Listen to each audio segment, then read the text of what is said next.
pessoal. Bem, estamos aqui uma noite de muita alegria. Chega um pouquinho pra lá. Para quem não me conhece, eu sou a Camila, sou professora aqui na UFO, sou pesquisadora associada do NEAB. Estamos aqui em um momento, acho que eu estou meio sem palavras, assim, né? Acho que é um sentimento coletivo, né? A cada um que está aqui. Então, neste momento, daremos início às atividades dessa noite. Em breve, vamos iniciar a palestra O Papel da Educação no Enfrentamento ao Racismo, proferida pelo professor emérito Kabengele Munanga. Essa palestra está sendo promovida pela ESEBA, em parceria com o NEAB, que é o Núcleo de Estudos Afro-Brasileiros, e a DIEPAFRO, que é a Diretoria de Estudos e Pesquisas Afro-Raciais. Todas essas unidades aqui da nossa universidade. Para começarmos, eu vou convidar a Lúcia Helena, que é estudante desta universidade, também pesquisadora associada do NEAB, para declamar uma poesia.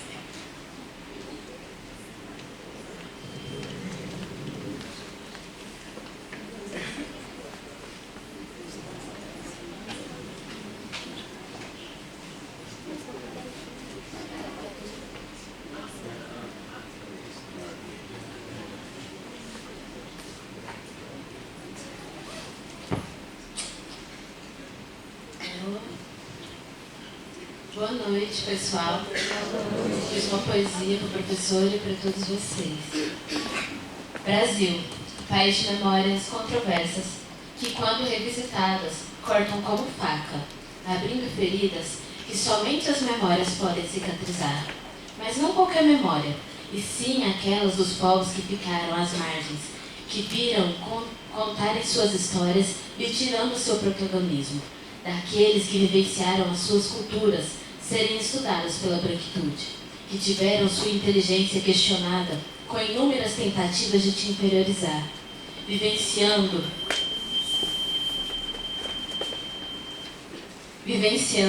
com a cor da pele, foi usada para justificar o injustificável, pois a ferida causada pela falta de memória brasileira é o racismo, que continua usurpando os sonhos e tomando o brilho dos olhos de tantos jovens.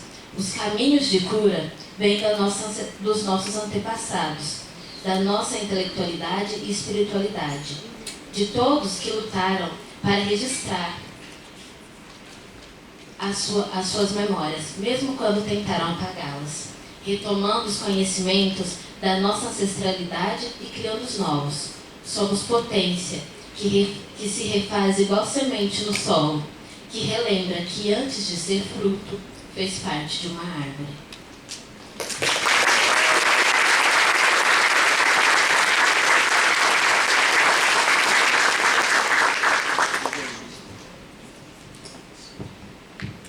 Muito obrigada, Lúcia, pela poesia.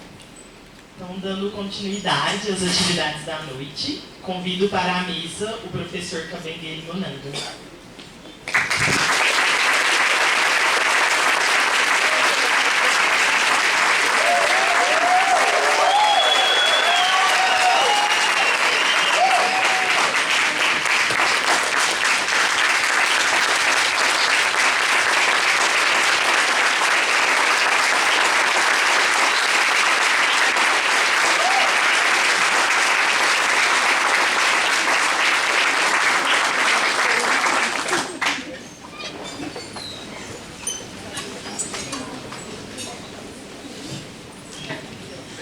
Brasileiro, por naturalização desde 1985, Kabengele Munanga nasceu na República Democrática do Congo, onde se graduou em Antropologia Social e Cultural pela Universidade Oficial do Congo.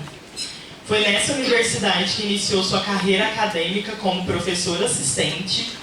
Em 1969, recebeu uma bolsa de estudos do governo belga para iniciar seus estudos de pós-graduação na Universidade Católica de Louvain, Bélgica, onde permaneceu de 69 a 71. Nesse tempo, foi pesquisador no Museu Real da África Central, em Tervuren, Bruxelas, onde se especializou em estudos das artes africanas tradicionais. No entanto, por questões relacionadas à ditadura militar instalada em seu país, teve que voltar sem terminar seu doutorado entre os anos de 75 a 77, com bolsa concedida pela USP, conclui seu doutorado na USP em Ciências Humanas, área de Antropologia Social.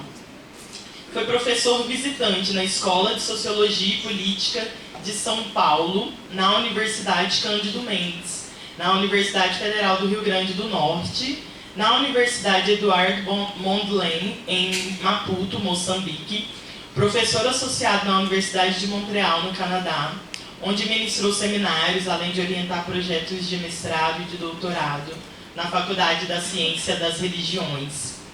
Fez a maior parte da sua carreira acadêmica como professor efetivo na Universidade de São Paulo, de 1980 a 2012, de onde se aposentou como professor titular, atuando principalmente nas áreas de antropologia da África e da população afro-brasileira, com enfoque nos seguintes temas: racismo, políticas e discursos antirracistas, negritude, identidade negra versus identidade nacional, multiculturalismo e educação das relações étnico-raciais. Organizou o livro Superando o Racismo na Escola, que foi o primeiro a introduzir a questão racial nos temas transversais dos parâmetros curriculares nacionais. Livro cujas primeira e segunda edições foram prefaciadas, respectivamente, pelo ministro da Educação Paulo Renato e pelo então presidente da República, Fernando Henrique Cardoso. Ocupou cargos de diretor do Museu de Arqueologia e Etnologia da USP, vice-diretor do Museu de Arte Contemporânea da USP, diretor do Centro de Estudos Africanos da USP. É autor de mais de 150 publicações entre livros, capítulos de livros e artigos científicos. Recebeu vários prêmios e títulos honoríficos. Foi um dos protagonistas intelectuais negros no debate nacional em defesa das cotas e políticas afirmativas. Em setembro de 2016, recebeu o título de cidadania baiana pela Assembleia Legislativa do Estado da Bahia. Foi professor visitante sênior da Universidade Federal do Recôncavo da Bahia, por meio de uma bolsa da CAPES. Em junho de 2018, recebeu o Prêmio de Direitos Humanos da USP e, mais recentemente, recebeu o título de professor emérito na Universidade de São Paulo. Então, considerando essa recente titulação de professor emérito recebida por Kabengele Munanga, convido agora a professora Léa Aureliano, coordenadora executiva do NEAB-UFO, para prestar homenagem.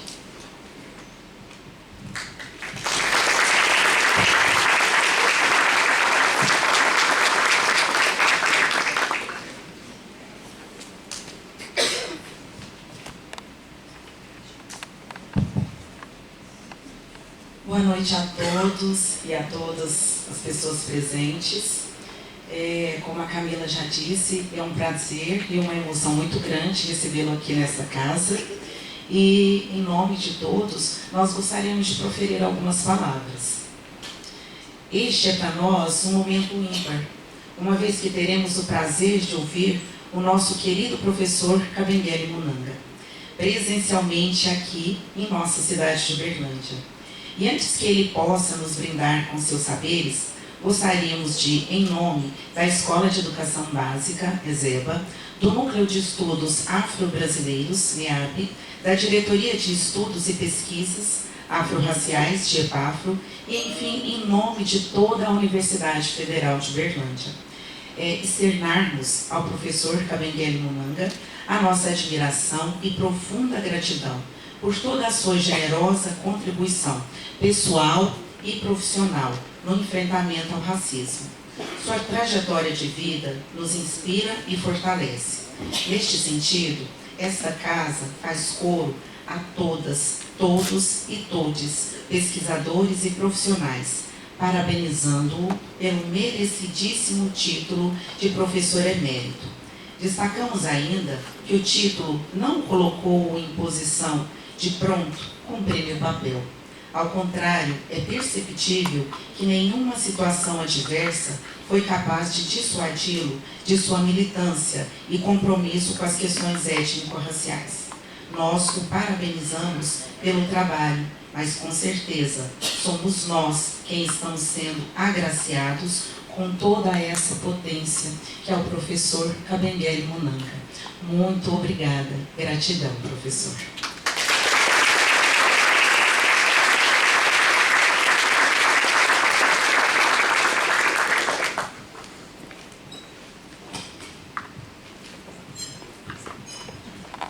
Convidamos nesse momento a todas as pessoas para participarem assistindo a palestra e a seguir teremos um momento de interação do público com o nosso convidado palestrante. Então, professor Kabengele, eu te agradeço imensamente pela sua presença, primeiro de muitos. Não há palavras para expressar a nossa felicidade, como eu disse, então eu passo a palavra ao senhor.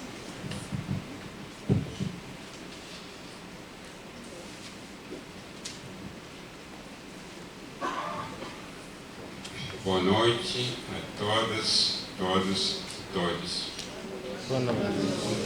Minha primeira palavra é de sincero e profundo agradecimento pelo convite do NEAD e através da professora Leia eu quero cumprimentar todas as colegas professoras e professoras que se envolveram nesse convite.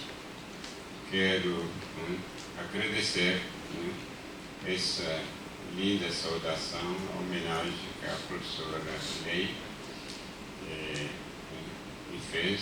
E agradecer também essa generosa a apresentação da professora Camila, que nessa mesa descobri que temos relações muito fortes que liga ela ao meu continente, ao continente da Terra-mãe, e que ela sentado aqui nessa mesa é como se fosse uma filha sentada ao lado do pai e que vai proteger o pai, e quando o pai exagerar diz: pai, para, está dizendo que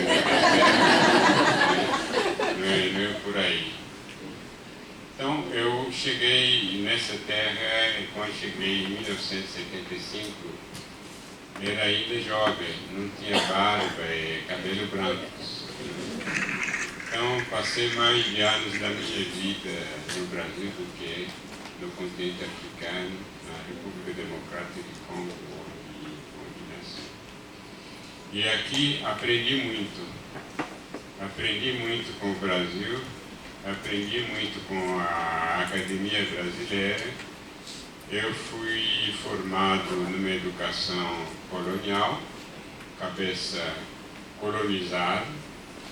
Aqui teve que fazer uma pesquisa engajada, uma antropologia engajada, que tinha a ver com os problemas da sociedade brasileira, que uma parte de descendentes africanos que aqui foram deportados, escravizados, e que também deram sua contribuição à construção do Brasil de hoje. Então, nesse tempo que aprendi com o Brasil, me tornei quase intérprete do Brasil, dizendo não o que eu inventei, mas o que aprendi aqui. Aprendi aqui com o movimento social negro, com homens e mulheres negras, aprendi com intelectuais brasileiros que trabalharam sobre a questão do racismo na sociedade brasileira. É nessa aprendizagem tudo que eu tento fazer uma leitura, minha leitura do Brasil, com todas as limitações que todos os seres humanos têm sobre os problemas da sociedade. Então, o problema, a questão que eu vou tratar hoje, não é novidade. Eu costumo dizer, mas quando eu recebo convite, o que vou dizer? Com 85 anos, as pessoas já conhecem minhas ideias. Eu, nessa idade, tenho que aprender com novas gerações, com nova linguagem, com com conceitos descolonizados, mas às vezes já tem novas gerações, pessoas que nasceram anteontem, geração de meus netos, né, que não acompanharam dessa história, que também podem aprender um pouquinho e escutar, né, o pensamento das pessoas mais velhas, mesmo se esse pensamento já fosse superado.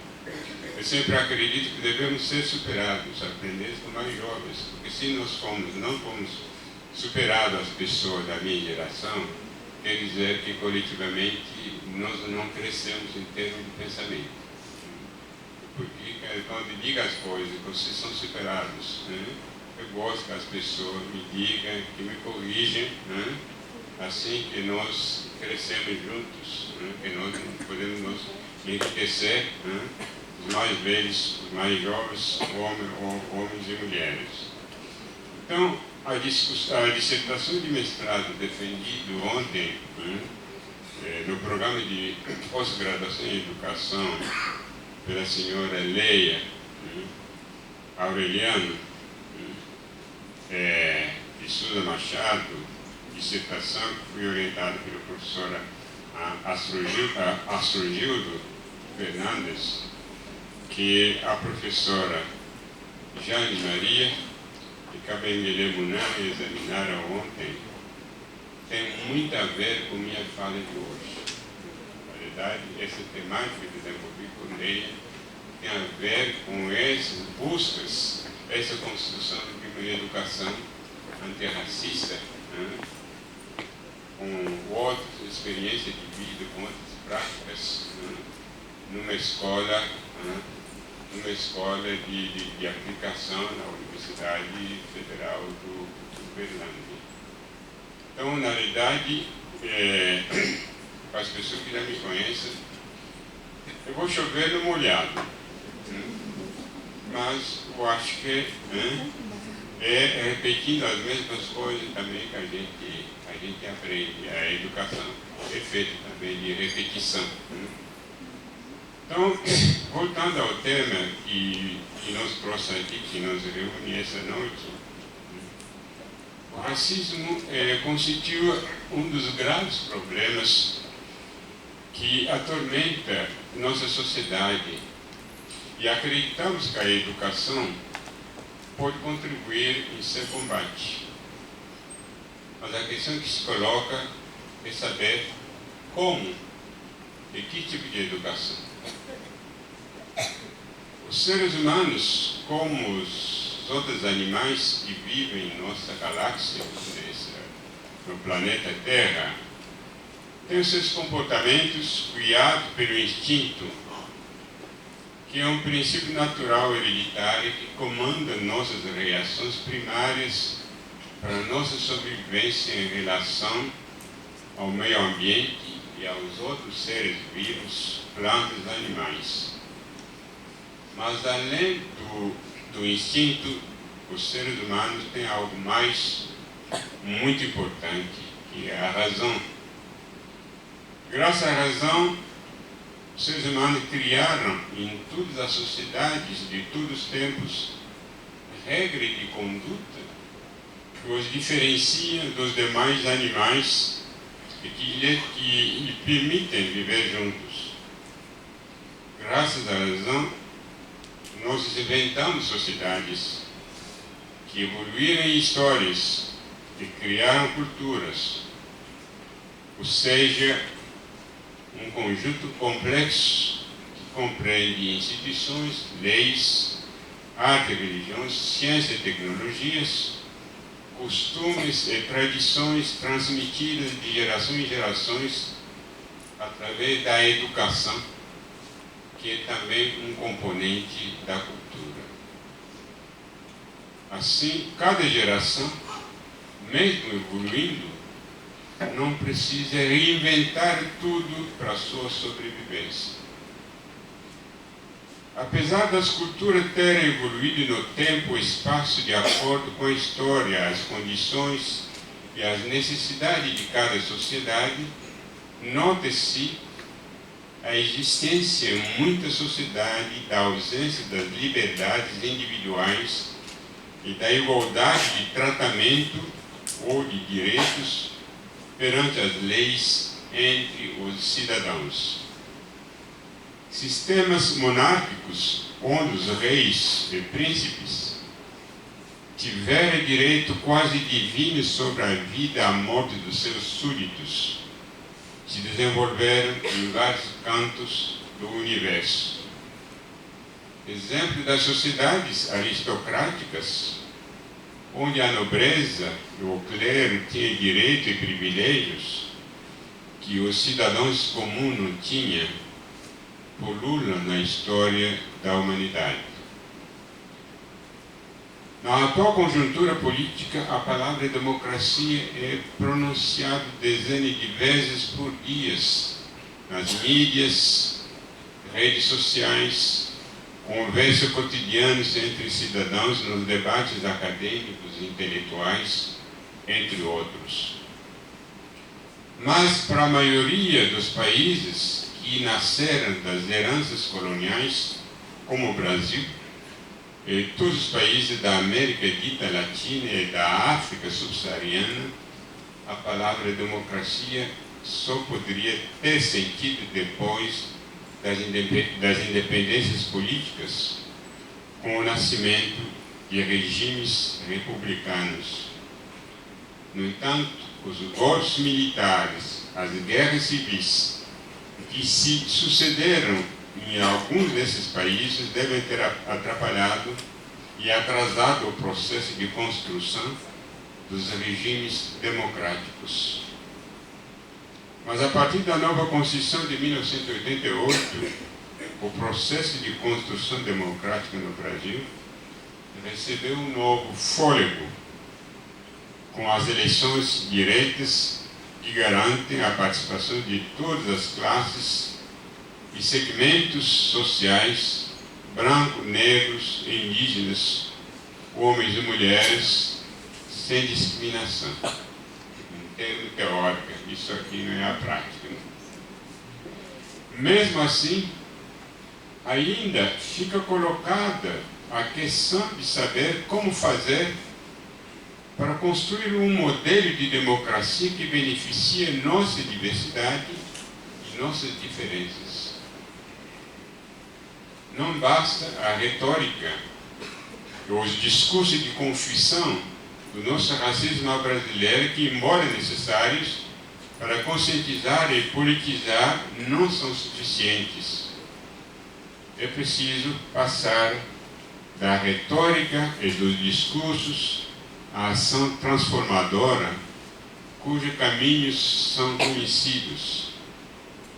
As leis que funcionam, a educação e as políticas públicas, todas articuladas em torno de um projeto político de mudança, de transformações profundas das sociedades. A educação, nesse sentido, é um dos caminhos mais clássicos para lutar contra todos os tipos de preconceitos, porque é através da educação que se formam indivíduos preconceituosos, racistas, sexistas, machistas, homofóbicos e misóginos. Só a educação pode desconstruir e reconstruir os monstros criados através dela. Mas a questão, como já disse, é saber que tipo de educação construir. Certamente uma educação não baseada no único modelo eurocêntrico que domina a educação tradicional dos jovens brasileiros, mas sim uma educação antirracista e multicultural, que integra todas as raízes formadoras da sociedade brasileira. Uma educação que integra a história e as culturas dos ancestrais dos povos originários, africanos, europeus e asiáticos, que aqui se encontraram em condições históricas diferentes e construíram o Brasil atual. No entanto, penso que devemos antes de trabalhar as propostas de uma educação antirracista, saber primeiramente o que é o racismo, suas características e suas manifestações na sociedade brasileira, que é historicamente diferente dos Estados Unidos, durante o sistema de Jim Crow praticado no sul daquele país, do racismo praticado no regime do apartheid na África do Sul, para não cair nas generalizações abstratas que não condizem com as peculiaridades do nosso racismo. Às vezes, no Brasil, as pessoas negras, ou seja, pretas e pardas, podem sofrer discriminação racial sem perceber. As pessoas brancas podem discriminar pessoas negras sem ter consciência de ter praticado uma discriminação racial. E quando as vítimas reagem, eles dizem que são complexadas ou fazem discurso de vitimização, pois o problema está em suas cabeças. Por isso, costumo dizer que o racismo brasileiro é um crime perfeito, pois mata como um carrasco. Pois, como um carrasco, ele mata sempre duas vezes. A segunda pelo silêncio. Mata ao mesmo tempo a consciência das vítimas e das pessoas discriminadoras. As leis resolvem a questão? Pergunto. Não, porque as leis não atingem o terreno dos preconceitos, que são atitudes preconcebidas, introjetadas pela educação, que podem ser ou não verbalizadas.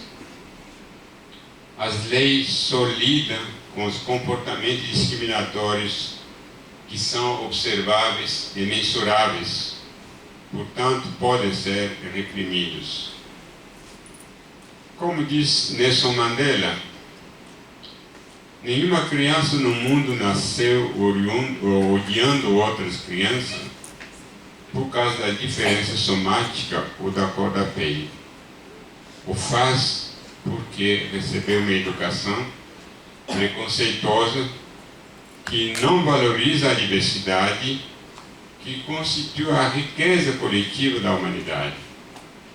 Só a própria educação tem esse poder. Mas, como já disse, repito, mas que tipo de educação? Pois tem tantas famílias quantos modelos de educação. E tantas escolas quantos modelos de educação. Daí a dificuldade que os educadores, as educadoras têm para saber por onde começar.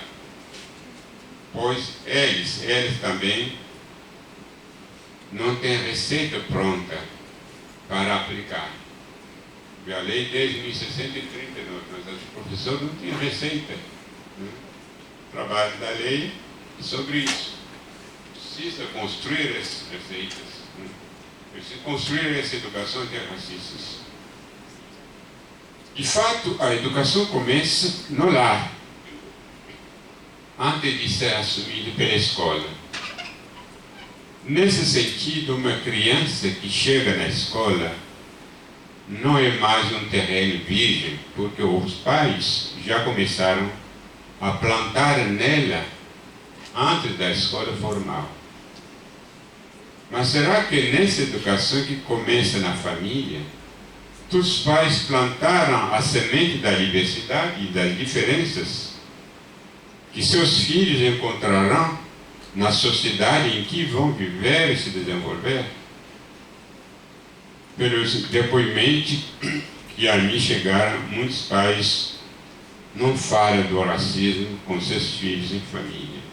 Não porque não querem, mas que é um problema difícil. Eles não sabem nem como falar disso num país onde disseram para ele que o racismo não existe. E isso me foi confirmado, né, pelo trabalho do livro do Eliane Cavaleiros, livro intitulado Do Silêncio do Lar ao Silêncio Escolar.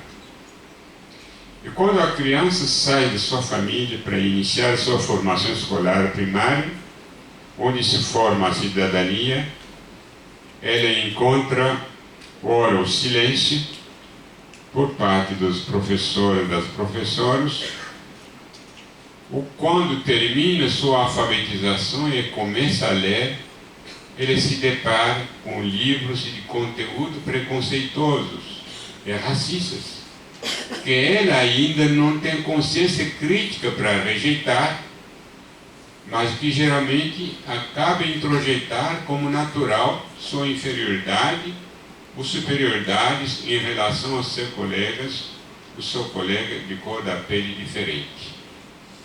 Assim começa o longo processo de alienação de uns, os negros, e de hierarquização em superior e inferior do outro, de acordo com a cor da pele.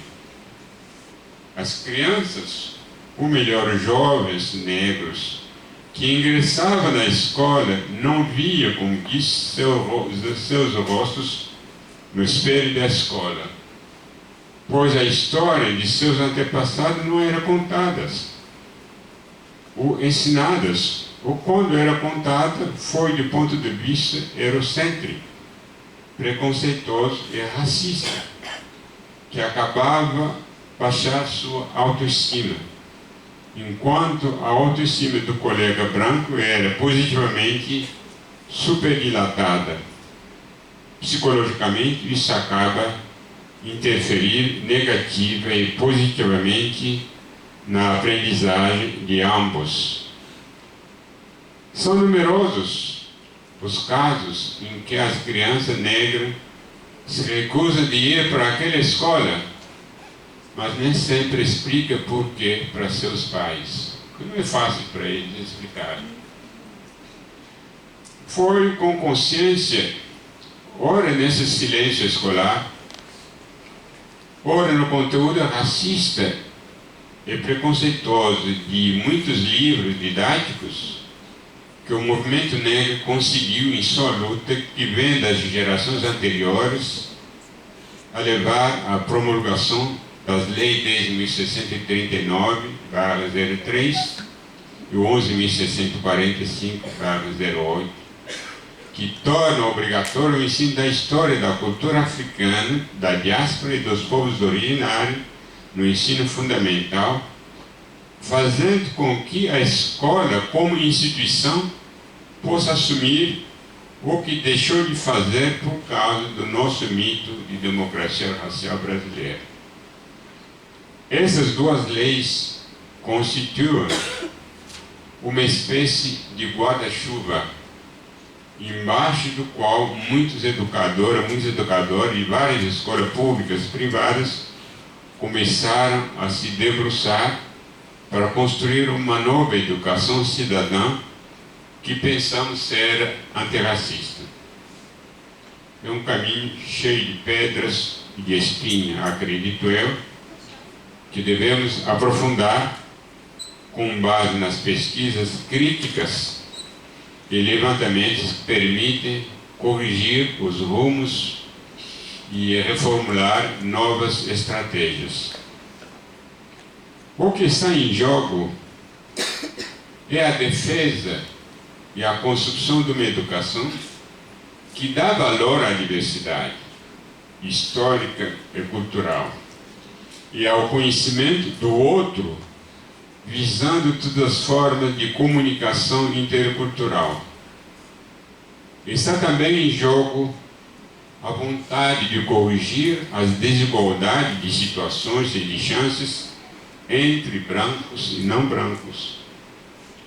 Enquanto o modelo clássico da educação partia de uma concepção geral abstrata da igualdade, próxima da ideia de cidadania, e a partir dessa construiu uma hierarquia social fundamentada no mérito, o novo modelo de educação que defendemos parte da observação das desigualdades de fatos e procura corrigi-las ativamente através de políticas afirmativas dentro de uma visão realista e não idealizada.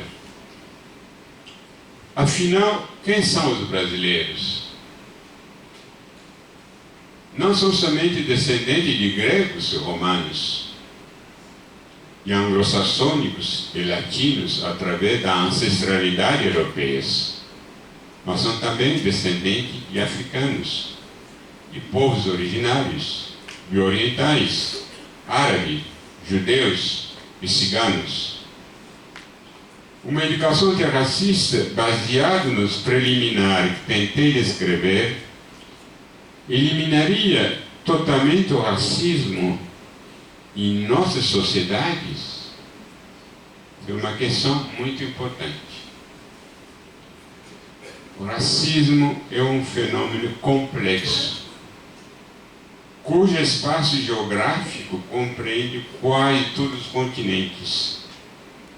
Salvo a Antártida, creio que os demais 5 continentes, África, Ásia, América, Europa, Oceania, foram de uma maneira ou de outra atingidos por esse fenômeno. Alguns trabalhos tentaram buscar seus vestígios nos tempos remotos da história da humanidade, partindo da Antiguidade Clássica, passando pela Idade Média, tempos modernos e contemporâneos. Suas leituras e interpretações envolvem diversas disciplinas científicas, entre as quais a biologia humana, a antropologia, a sociologia, ciência política, filosofia, psicologia e história, entre outras. Daí a dificuldade que se tem diante dessa diversidade de pensamentos e reflexões de combatê-lo através de uma única receita. A matéria-prima de todos os tipos de preconceitos e discriminações e práticas racistas está nas diferenças que constituem a diversidade entre as sociedades humanas, que deveria ser considerada como nossa riqueza coletiva, mas que foi, infelizmente, degradada em superiores e inferiores, que engendra as desigualdades que vivemos entre os diferentes. No entanto, a diversidade se encontra também na natureza, entre plantas, os animais e minerais, que, como a diversidade humana, já foram objeto de classificação científica na botânica, na zoologia e na geologia, entre outros. Aliás, o conceito de raça foi utilizado na zoologia e na botânica, antes de ser utilizado na área de humanidade. Portanto, as plantas, os animais, não foram classificados de superiores e inferiores, como fizeram com a diversidade humana. E por quê? É interessante. A palavra, o conceito de racismo aparece na literatura científica somente por volta de 1920. Mas quem cunhou essa palavra derivava da raça, colocando-a no reino dos ismos e, portanto, das ideologias, não eram as pessoas ou indivíduos racistas, mas sim estudiosos, que se deram conta que aquele discurso com roupagem científica era um racismo científico, que alguns chamaram de racialismo, ou seja, um discurso doutrinário com o nome de ciência, que na realidade não era. Daí a denominação de pseudociência. Devemos insistir sobre o fato de que o racismo nasce quando fazem-se intervir caracteres biológicos como justificativa de tal ou tal comportamento. Se se comporta diferente, só podia ser um negro, ou só podia ser uma mulher, ou podia ser isso. Quer dizer, se o defeito individual não existe. Tá, isso por causa da raça ao qual você pertence, por causa do sexo ao que você pertence. Então, é justamente o estabelecimento da relação intrínseca entre os caracteres biológicos e as qualidades morais, psicológicas, intelectuais, culturais, estéticas, que desembocou na hierarquização das chamadas raças em superior e inferior, ou seja, em racismo. A raça, no imaginário de uma pessoa racista, não é exclusivamente um grupo definido pelos traços físicos, mas sim um grupo social com traços culturais, linguísticos, religiosos, etc., que ele considera como naturalmente inferior ao do grupo a qual ele pertence. Em outros termos, para o racista, o comportamento de uma pessoa é determinado pela raça a qual pertence. Ou seja, o racismo nasce quando se fazem intervir caracteres biológicos como justificativa de tais comportamentos. Insistimos em dizer que é justamente o estabelecimento da relação intrínseca entre caracteres biológicos diferentes e as qualidades morais, psicológicas, intelectuais e culturais que acarreta a hierarquização das chamadas raças superiores e inferiores. Finalmente, é importante dizer que tem pessoas que pensam que o racismo é uma simples questão de ignorância e que a única educação poderia resolver. Já ouvi falar, né? Racismo é ignorância. Claro que em parte é ignorância, mas o racismo não se reduz à ignorância. Não é bem assim, pois o racismo é um fenômeno complexo, como já disse, cuja explicação não se reduz à falta de educação e à irracionalidade, embora essas possam interferir.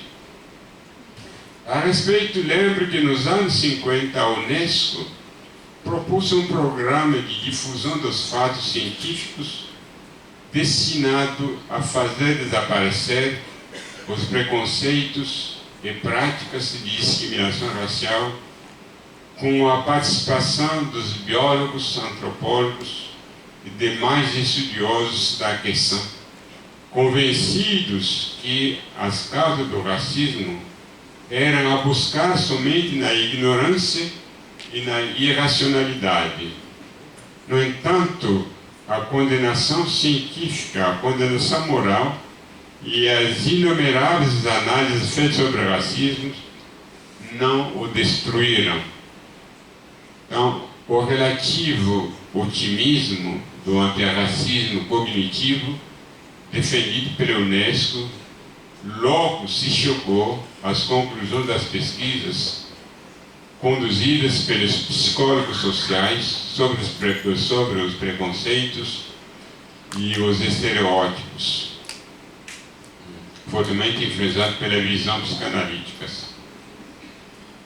Supõe-se que em todos os casos que o fundamento real do preconceito racial não deve ser procurado simplesmente na ignorância dos sujeitos preconceituosos, nem na situação social, concorrência econômica, exploração, etc. Mas antes nos conflitos psíquicos do próprio sujeito. Breve supõe-se que o preconceito funciona como um sintoma, uma formação de compromisso.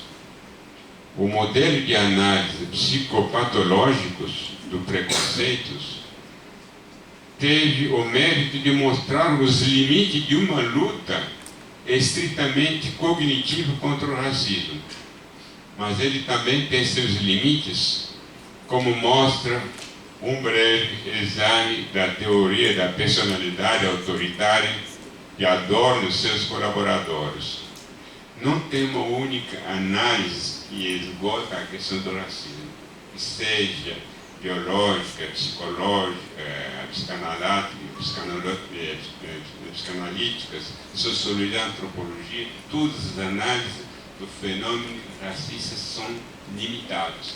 Não tem uma explicação global. Porque é um fenômeno muito complexo. E como diz Albert Einstein, é mais fácil dissolver um átomo do que um preconceito. O racismo, como fato, permanece, mas como doutrina já foi morto. Porque quando eu escutei durante o debate, pensei, mas as cotas interraciais vão trazer de volta a raça. Teremos os problemas que não existem no Brasil. O problema não é a raça, o problema é o racismo. Pode-se pedir a palavra raça pela etnia, o racismo está lá. Não era isso a questão. Teremos a raça no Brasil. Então, o racismo como fato permanece, mas como doutrina já está morto. Continuamos sem controle sobre ele, sobre seu desenvolvimento. Porque a condenação científica, a condenação moral, porque as inumeráveis análises feitas sobre ele não o destruíram. Aceitar os limites de uma argumentação racional não significa que devemos desesperar, mas sim aceitar e ver que tudo não é possível, embora sabemos que a educação tem um papel muito importante, tem que fazer a sua parte. Não se trata de convencer todos os racistas de seus erros e de purificá-los de suas ilusões patológicas, mas sim, modestamente, de fornecer às mulheres, aos homens de boa vontade, a quem falta argumentos, os dados necessários e os elementos de reflexão. Porque creio que devemos compreender para agir e não dissociar a revolta contra a violência racial da exigência intelectual. Esse engajamento intelectual exige uma tomada de consciência comum, uma tomada de consciência coletiva. E creio que essa conversa coletiva que nós temos aqui tem a ver com isso, porque nada podemos mudar individualmente essa situação. Estamos reunidos aqui, trocar ideias, justamente em busca dos caminhos, sabendo que isso aqui não é amanhã. Não é como diz, depois de 20 de novembro, que nós resolvemos todos, acabou o racismo, acabou o machismo. É uma luta que algumas gerações têm que deixar às futuras gerações, que é o futuro de uma nação. A gente não pode esperar que muitos moribundos aqui, racistas, são moribundos mesmo, possam resolver os problemas. Eles estão deixando um legado negativo para novas gerações. Mas a pessoa que tem consciência tem que lutar para deixar um outro legado, que é um legado de consciência, para as pessoas saberem que essa luta continua. 20 anos de política de cota não resolveram o problema. 20 anos da lei desde 1639 não resolveu o problema. Eu costumo dizer que acabamos de entrar no túnel, não saímos do túnel, para dizer que resolvemos o problema. Nós não sabemos quando nós vamos sair desse túnel. Então, creio, como já disse, que essa consciência coletiva, sem a qual nada podemos mudar individualmente, que nos reúne hoje e continuará a nos reunir com novos recortes sobre essa questão racial. essa questão tem uma dinâmica, né? Nosso discurso tem que acompanhar essas dinâmicas, né? Com as conquistas, os desafios, as pedras. Então, o antirracismo não é suficiente, mas é necessário. Por isso, ele deve ser repensado a partir dos seus fundamentos e seus objetivos, tendo em vista que o racismo, como já disse, é um fenômeno complexo que resulta de uma multiplicidade de fatores. Ora, a luta contra o racismo tem sido sempre monocausal ou monofatorial. A extrema-direita francesa achava que a solução era expulsar os imigrantes. A esquerda acreditava na revolução redentora que colocaria fim à dominação de classes. A direita brasileira acredita na ideologia da mistura racial e no fim da pobreza. A esquerda na revolução redentora. Então parece que a causa é sempre monocausal, monofator, né? As duas teorias monocausais da direita e da esquerda tornam a luta contra o racismo indefinível, pois se perde na realização indefinida de verdadeiras causas. Os medos, as fobias e os cálculos eleitorais cínicos substituem os projetos políticos, o respeito dos princípios e as exigências éticas, mas também e sobretudo as análises. Ilusão intelectualista na luta contra o racismo vem do desconhecimento dos limites de uma refutação racional ou da força persuasiva de uma prova factual. As convicções racistas não serão destruídas pela demonstração intelectual dos geneticistas de que a noção de raça não tem fundamentos científicos. Não é porque você diz que a raça não existe cientificamente que acabou o racismo e resolvemos os problemas.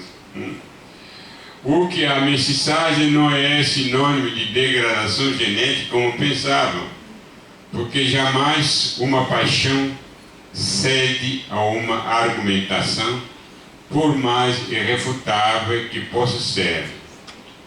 Jamais cede aos fatos, por mais convincentes que possam ser, pois no espaço das opiniões e crenças, onde se entendem perfeitamente todos os cantos das sereias, a necessidade não se deixa convencer.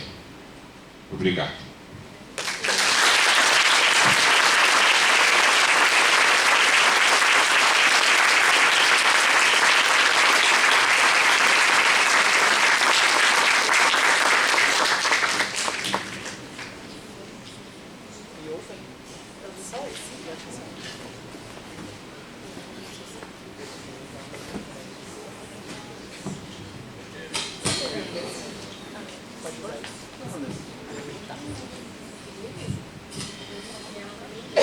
Falar depois disso. Muito obrigada, professor, pelos apontamentos, reflexões. É como o professor Cabenguele traz, é tão complexo, né, que agora eu nesse lugar aqui de fazer uma fala após, a cabeça está fervilhando, né? Mas eu anotei alguns pontos bem rápido, vou usar o privilégio, já que eu sou que você é a primeira a interagir, a gente deixa, né, gente? Posteriormente a gente abre para a interação com o público, mas são muitas as reflexões. O senhor disse que está chovendo no molhado, mas não parece. Se na verdade vai suscitando novas reflexões, eu acho que em todas as pessoas que aqui estão. E aí eu anotei alguns pontos, né, a partir da sua fala, que me suscitam aqui a mente. Quando você fala, quando a gente pensa numa educação antirracista e pensa ali nos espaços de sala de aula, é complexo pensar no papel do professor sem que ele tenha a formação para estar ali contribuindo, de fato, para essa educação antirracista. Então eu fico sempre refletindo no papel e na responsabilidade das universidades, já que é das universidades, na maioria das vezes, que essas pessoas que estão nos espaços da educação, pensando, por exemplo, a educação básica, né, é aqui, nesse espaço, que essas pessoas estão sendo formadas. Né? Então, pelo menos no contexto da UFO, da nossa universidade, são ações muito tímidas ainda quando a gente pensa na implementação da 10.639. Então, eu fiquei pensando nisso. Então, como que a gente chama as instituições para tomarem o seu lugar, né, nessa luta pela educação antirracista. Então, antes de começar, aí, o professor Camegueira estava conversando sobre, por exemplo, a gente tem o município de Cachoeira, na Bahia, que tem um plano municipal antirracista. Então, há ali uma política de Estado, né, uma responsabilidade institucional, um compromisso institucional no que se refere à aplicação da lei. Então, eu fico pensando nesse papel das instituições.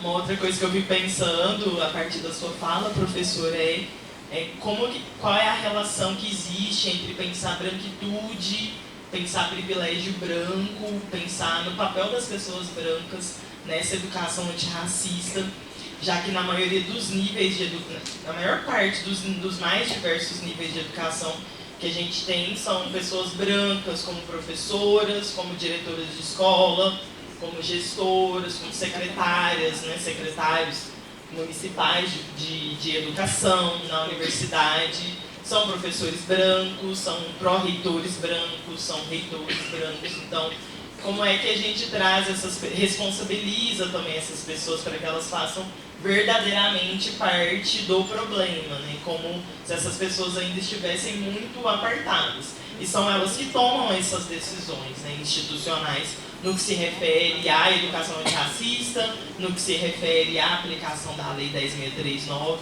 Então, como eu gostaria de saber o que o senhor pensa disso, né? Como que a gente traz as pessoas brancas e essa discussão sobre privilégio branco para essa discussão da educação antirracista, já que são essas pessoas que estão lidando, na maioria das vezes, com estudantes negros, né? As crianças negras, os jovens negros e as pessoas adultas negras que estão aqui no espaço da universidade. Bom, eu vou começar com você depois, né? Vamos fazer um bloco de 10 perguntas para andar. Olha, a Lei 10.639 é uma grande lei que não existe em alguns países da diáspora. Nos Estados Unidos não tem uma lei federal que obriga o ensino da história da África, dos negros, só culturas. Alguns estados, mas não é uma lei federal. No Brasil é uma lei federal. É uma grande lei, uma grande conquista. Mas uma lei, uma boa lei, pode se tornar uma letra morta quando essa lei não tem monitoramento. A primeira coisa é você fazer uma lei. Mas educadores, professores, homens e mulheres, eles receberam também uma educação racista. Nas famílias deles, os pais não tocavam na questão. Na escola, onde eles estudaram, não tocavam na questão. Como de repente, de um dia para o outro, eles têm capacidade para trabalhar sobre uma educação antirracista através de uma lei. Então, faltou nessa lei, a primeira coisa era o quê? Um trabalho de conscientização, de sensibilizações dos professores, das professoras em todas as escolas municipais, estaduais, né, e da União. Esse trabalho não foi feito. Me lembro, Eliane Cavaleiro, na época, estava na Secadi, me convidou, fui para alguns estados do sul do Brasil para fazer discurso, conferência de conscientização, de sensibilização, que não era uma educação, mas simplesmente sensibilizá-los, porque as pessoas não sabiam como trabalhar isso. Muitas escolas, iniciativa de algumas pessoas, professores, algumas escolas tentaram fazer essa formação de educador como projeto da lei, com todos os professores que estão aqui participaram desse projeto na ESEP. Mas os estados, os municípios, eu me pergunto se houve monitoramento, para saber se cada escola formou as pessoas, se tem materiais livros didáticos, com novos conteúdos. Não sei se fizeram isso. Mas por que não fizeram isso? Porque não houve uma política, uma consciência política, uma decisão política para erradicar o racismo. Fizeram a lei, mas não lutaram para que essa lei pudesse funcionar.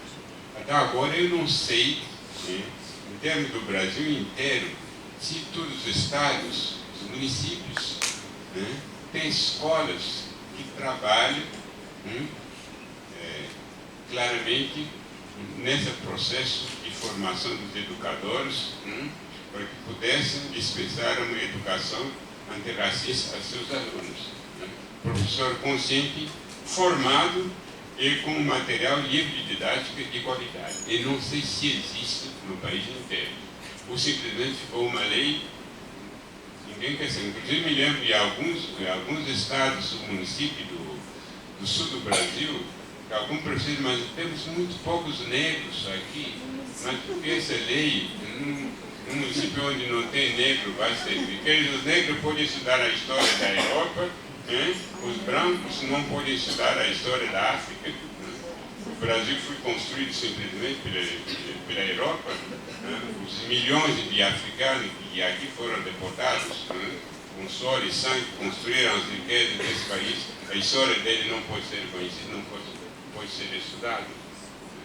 Os outros que vieram depois, os árabes e outros, a história dele não pode ser conhecida, só os latinos, os gregos, os romanos. Até nossa identidade, é por isso que na minha fala estava dizendo América Dita Latina. Uma identidade imposta. Os povos indígenas não são latinos, nossos africanos somos latinos. Até alguns europeus, como os gaúchos, não são latinos, porque é a América Latina. Uma identidade imposta. Então a gente integra todas essas imposições, faz parte de nossa linguagem. Então eu acho que uma lei importante tem que saber se essa lei funciona. Os NEAD fazem esforço em várias universidades como aqui, mas não basta. Os NEAD não estão em todos os municípios, em todas as escolas das periferias para saber o que está acontecendo. E introduzir essa educação antirracista não é fácil. Você não vai só com a teoria, você não vai chegar numa escola da periferia, numa comunidade de quilombola, com os conceitos do professor Morango sobre a negritude. As pessoas estão passando fome. Extensão saúde, o que a palavra negritude vai resolver os problemas deles. Então, tem que saber por onde começar.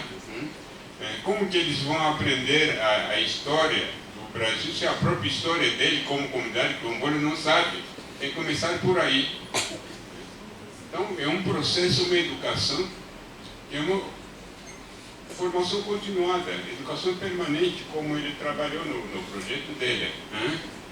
Que não vai, tem que ser contínuo, porque gerações passam, são jovens que nascem, professores novos que conhecem história, tem que continuar a formar essas pessoas, para eles saberem como lidar com uma questão tão complexa como a questão do racismo.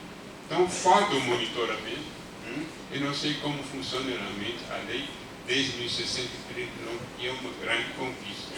Mas tem escolas onde algumas pessoas individualmente, professores, fizeram um esforço muito grande, como o projeto que foi desenvolvido aqui na ESEP.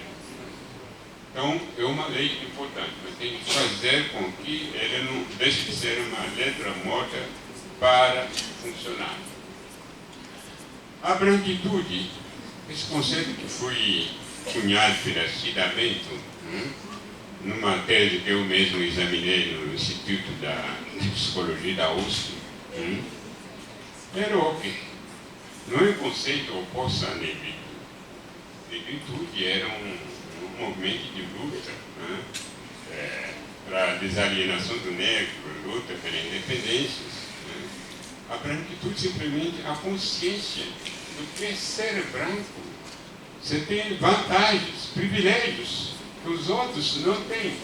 Mas uma pessoa que tem consciência que, sendo branco, tem essa vantagem, privilégio que os negros não têm, não se manifesta, fica indiferente, nem luta para que o outro possa ter as mesmas vantagens. Quer dizer, as pessoas são uma pessoa racista. E às vezes essas pessoas são inconscientes também, porque essas pessoas se naturalizaram. Eles acham que os privilégios que eles têm sendo branco ou branca é natural numa sociedade racista. Não tem mesmo consciência, são poucos. Se fosse pessoa com consciência clara, as pessoas teriam entrado na luta, porque a luta não é contra a consciência dele, a luta é contra o racismo. O racismo fez dele o que são hoje, com esses privilégios que eles não questionam. Não é um movimento aberto como o movimento da negritude, porque o tigre não programa sua tigritude, ele é rei da floresta, ele domina. Então os brancos não proclamam sua branquitude, são rei e rainha da floresta, ele domina, calado, mas ele tem consciência das vantagens que a cor da pele oferece. Então, a luta contra a branquitude, para mim, é a luta contra o racismo. A branquitude é sempre uma consequência do racismo. Faz com as pessoas sabem que são tratadas de maneira diferente, mas não reagem. Tem consciência de sua superioridade, não quer fazer nada.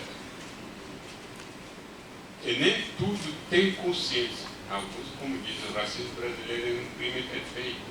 Uma pessoa que discrimina não sabe que está discriminando.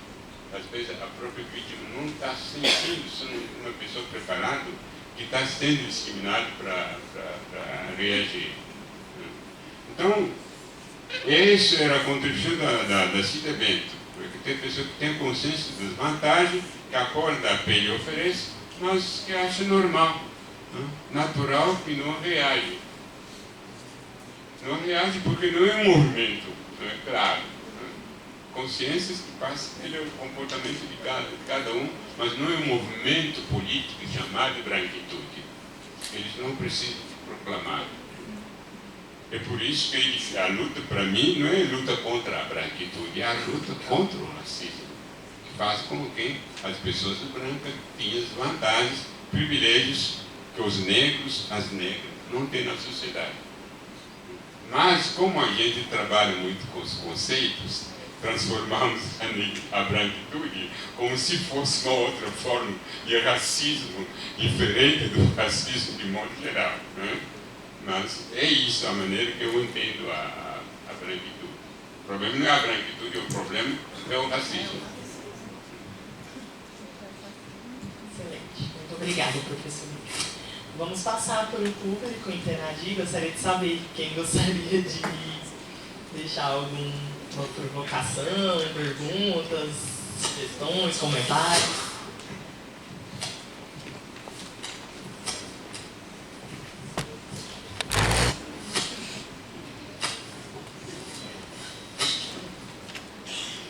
Boa noite, gente, obrigada pela oportunidade desse evento maravilhoso. Meu nome é Brena, eu sou professora da educação básica, leciono sociologia, e eu atualmente faço mestrado aqui na UFO em Direitos e Garantias Fundamentais, e eu problematizo na minha pesquisa ensino jurídico na escola e focando aí na educação antirracista. Eu vou falar da minha experiência enquanto professora antirracista na escola, aliada, né, nessa luta antirracista.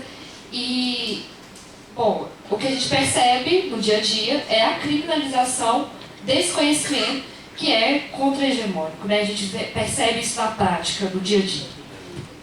Então,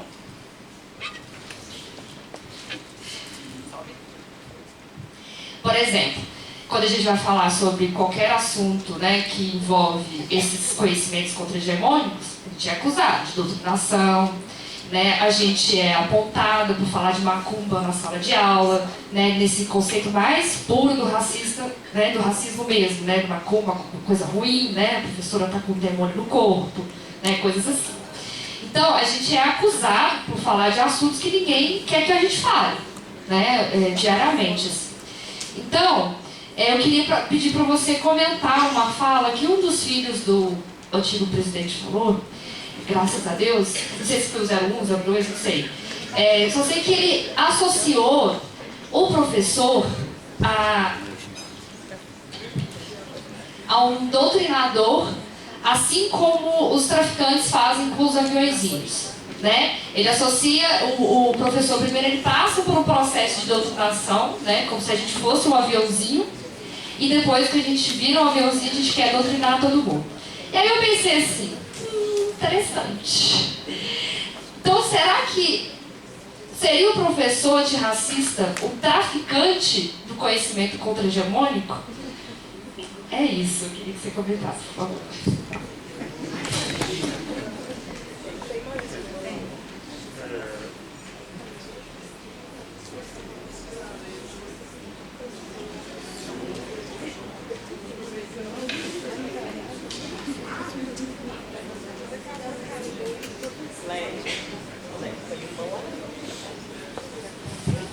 Boa noite, professora Leonardo do Cafumbá.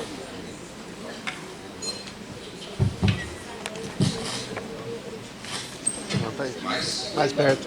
Levanta e chega mais. Chega aqui no corredor. Boa noite, professora. Meu nome é Leonardo, também sou professor de educação básica. E eu queria perguntar para você como é que o senhor vê a educação antirracista nas relações com as religiões neopentecostais extremistas aqui no Brasil. Especialmente como lidar isso na sala de aula. Porque a gente está com um grupo de intolerância religiosa muito grande, que torna até difícil fazer esse trabalho. Queria ouvir um pouco do senhor sobre esse tópico. Obrigado, viu?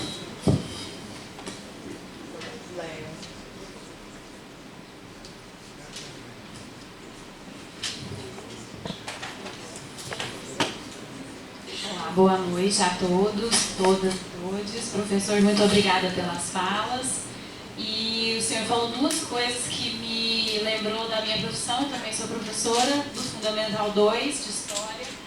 E você falou algo que foi a lei não atinge o terreno dos preconceitos. E eu vejo isso na minha prática, muito pesar. E você também comentou sobre o fato de algumas soluções serem sempre monofatoriais. E eu queria saber alguns exemplos e possibilidades de atuação, não apenas como professora, do que seria algo multifatorial. Muito obrigada.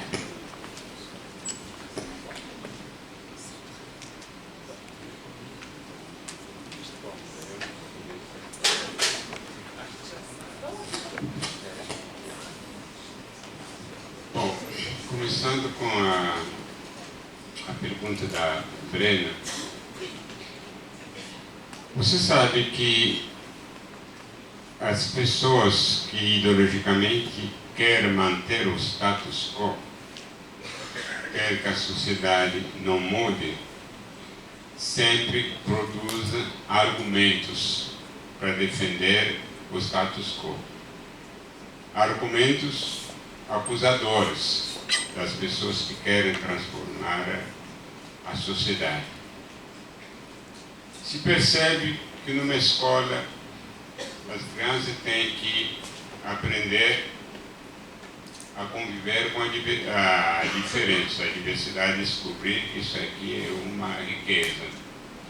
Que nós existimos porque somos diferentes. Os homens existem porque as mulheres existem, e vice-versa. As crianças existem porque tem adultos, jovens existem porque tem velhos, brancos existem porque tem negros. Sem as diferenças, nós não existimos. E cada indivíduo é o único, biologicamente. até os gêmeos, os verdadeiros gêmeos, no processo de educação, eles vão ser diferentes. Não tem um indivíduo único ao outro. Que recebemos nomes, quando nós nascemos, nomes individuais, que mostram nossas identidades, nossas diferenças em relação aos nossos pais, mães, nossos irmãos. E que essas diferenças, apesar de serem riquezas, criam problemas na convivência por causa dos preconceitos derivados deles. E que na educação precisa trabalhar isso. E as pessoas que trabalham disso são criminalizadas. Você trabalha a questão de gênero na escola, né, para mostrar, né, a exigência do homem e da mulher, sua importância, né, para mostrar que somos iguais, apesar de sermos diferentes. Né. Um é mais inteligente, estão entrando com a ideologia de gênero na escola.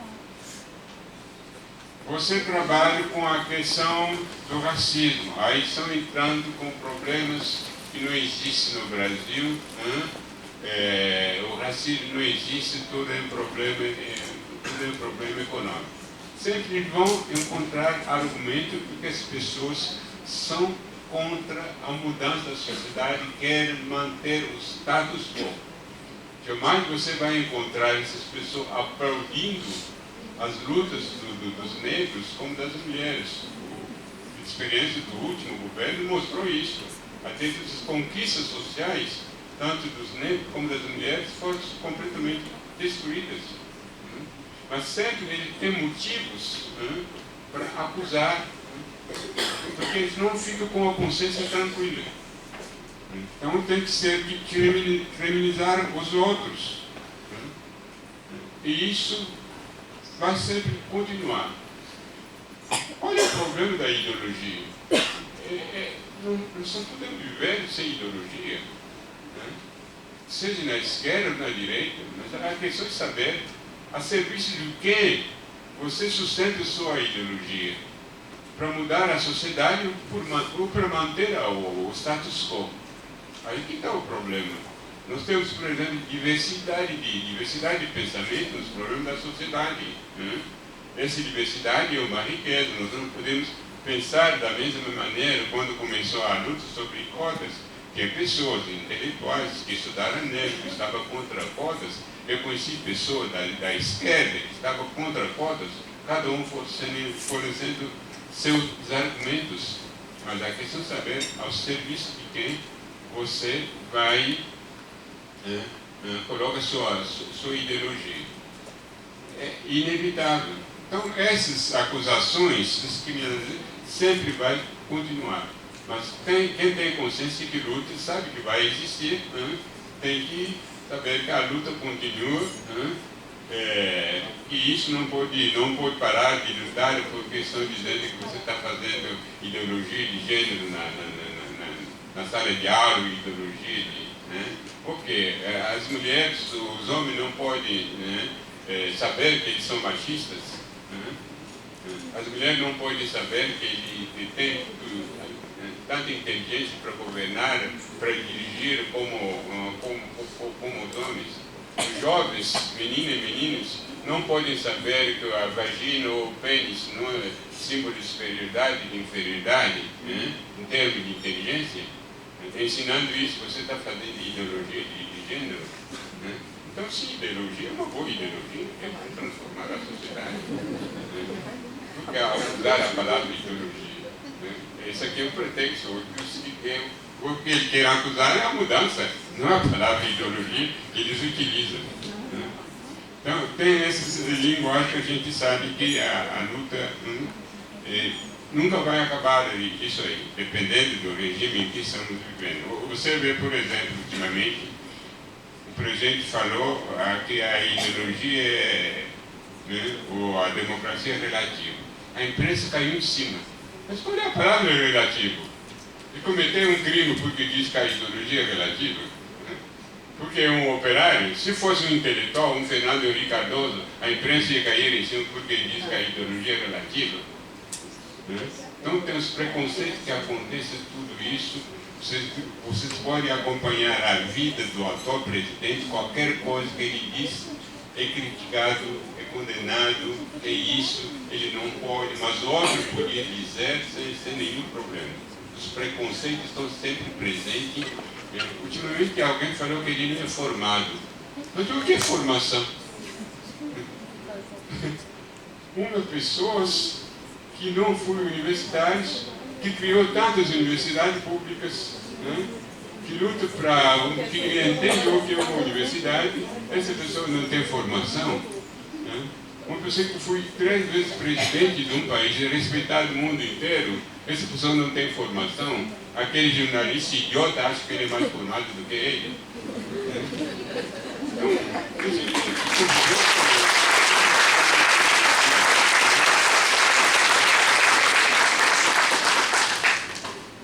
Então, a questão da intolerância religiosa. Você sabe que eu pessoalmente não gosto da palavra intolerância.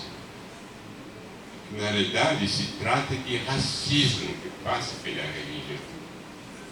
Que as pessoas não lutam para ser toleradas. Eu não acredito que as mulheres lutam para ser toleradas pelos homens. Os negros não lutam para ser tolerados pelos brancos. Tolerar significa o quê? Uma posição, pessoa que é uma posição superior, que deixa os outros fazer coisa deles. E será que os pobres toleram os ricos? Em que eles podem tolerar os ricos? As vítimas do racismo devem tolerar os racistas. Então, na realidade, o que chama de intolerância religiosa é racismo que passa pela religião de matrizes africanas, que são consideradas como inferiores em relação às outras religiões, por questões políticas. É uma disputa de clientela. Clientela que paga dízimo, clientela que serve de reservatório eleitoral para ter o que eles são na política. Essa religião faz parte da história da humanidade.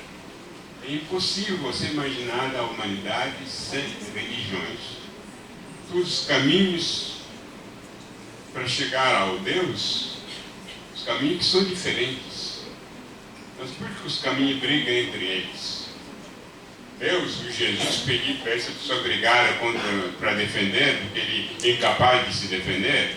Não tem interesse dessas pessoas que brigam em nome de Jesus. As religiões, todas as religiões são relativas. Cada um defende seus valores, sua visão do mundo. Não devemos considerar religiões superiores e inferiores. As religiões não devem ter toleradas, devem ter reconhecidas e respeitadas. Então, a palavra tolerância é uma palavra realmente que não utilizo numa palavra. É como para dizer, olha, deixa você passar. É isso tolerar, não? Então, na realidade, o que é isso? É o que as pessoas estão fazendo. Estão destruindo a religião de matriz africana. No Rio de Janeiro, tem terreiros de candomblé que são incendiados à noite. Pessoas botam fogo, vão fugir, como os Ku Klux Klan faziam nos Estados Unidos, como comunidades negras nos Estados Unidos. E isso é racismo, passa pelas religiões. E essas religiões, a religião de matriz africana, são religiões de caráter familiar. Você vai nesse terreiro, você tem pai, você tem mãe, você tem irmãos. Não são religiões universalistas para fazer política, para dominar a sociedade. São religiões onde as mulheres têm estatuto pleno de sacerdote. Babalorixá, Mamarorixá são todos iguais. Algumas religiões você não tem sacerdote como mulheres, são homens. Um dia que a gente tiver papa mulher, eu acho que o mundo vai mudar. Porque o papa é só homem. E ninguém questiona isso. Então, são religiões diferentes, que têm uma visão do mundo diferente. Porque essas religiões têm que ser destruídas, como estão fazendo com eles. É isso, hoje a religião vamos tolerar. Tolerar é o quê? reconhecer, respeitar, só isso, não é tolerar. Né? Mas o que está em conflito é isso, há uma clientela. Tem que destruir os outros, tirar a clientela do outro, tirar o pensamento da religião que passa por isso. Eu fui educado por um franciscano, um antropólogo franciscano. Como sempre fui o primeiro antropólogo a ser formado no meu país, o primeiro antropólogo a fazer pós-graduação na USP, a ser o primeiro professor negro na Faculdade de Filosofia. Um dia esse franciscano perdeu-se, que já faleceu, um dia me disse Crispin, era o nome que já abandonei. Vocês africanos, o que vocês devem procurar conosco na Europa, só ciência e tecnologia, porque Deus e religião vocês já têm. Um franciscano, Batia de Cruz. Deus e religião vocês já têm. Ele me dava um curso de religiões comparadas, onde pegava várias religiões do mundo, catolicismo, hinduísmo, islã, religião de matriz africana, para ver como essas religiões diferentes se posicionavam diante da vida, da morte, em relação ao meio ambiente, sem hierarquização. Então, eu recebi essa formação de um franciscano, de um padre, pessoa que já tem um pensamento diferente, sabe o que é religião. Né? Mas o que está por trás dessas religiões? Guerra das religiões, você se lembra das guerras santas, das guerras cruzadas na Idade Média, que mataram muito, tudo isso em nome de quê? De Jesus e de Deus. Ele não é capaz de se defender? Não sei, porque os interesses humanos, políticos, de dominação, que utilizam a religião. É a única explicação que eu tenho. Os fatores manufaturais. Olha, por exemplo, nosso racismo, nossa luta contra para implantar a política de cota. Poucos intelectuais de esquerda diziam: não, é um problema de luta de classe. Basta acabar com o capitalismo, instalar a ditadura de proletarianos, nós resolvemos o problema. Né? Não vai ter mais racismo no Brasil, não vai precisar de cota para o negro, porque tudo está resolvido. O outro dizia: não, é o único fator de classes que resolve os problemas. O outro vão dizer: não, é um problema simplesmente da educação. Basta os negros entrar numa escola, entrar no mercado de trabalho, competir igualmente com os brancos, está resolvido. É monofatoral. É o único critério, não é bem isso. A experiência mostra o quê? Até pessoas que tiveram sistemas políticas como o socialismo, e o socialismo em Cuba, o racismo não acabou em Cuba. Não acabou. Os negros em Cuba não estão no poder. Na União Soviética, o racismo contra o antijudaísmo não acabou, continua, apesar do regime ser um regime socialista.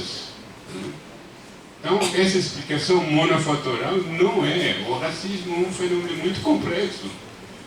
Hoje, o que todo mundo diz: nosso racismo é estrutural. Claro que ele está na estrutura da sociedade, mas não apenas o racismo. O machismo está na estrutura, o classismo está na estrutura, tudo está na estrutura. Mas quem vê essa estrutura? Você vê a estrutura de um prédio, de uma casa, mas essa estrutura que da qual nós falamos, quem enxerga essas estruturas? Como controlar essas estruturas? Bom, se o racismo está na estrutura, então a solução seria mudar essas estruturas. Mas como mudar essas estruturas? Com uma revolução para implantar uma nova estrutura, é uma bela utopia, né? É uma utopia mesmo, né? Então tem que lutar, né, concretamente com as ferramentas que nós temos, como estou dizendo, lei que funciona, educação, políticas de inclusão, né? Porque nós não sabemos como atacar essas estruturas, né? De que estruturas estamos falando? Estrutura mental, estrutura psicológica, estrutura social, econômica,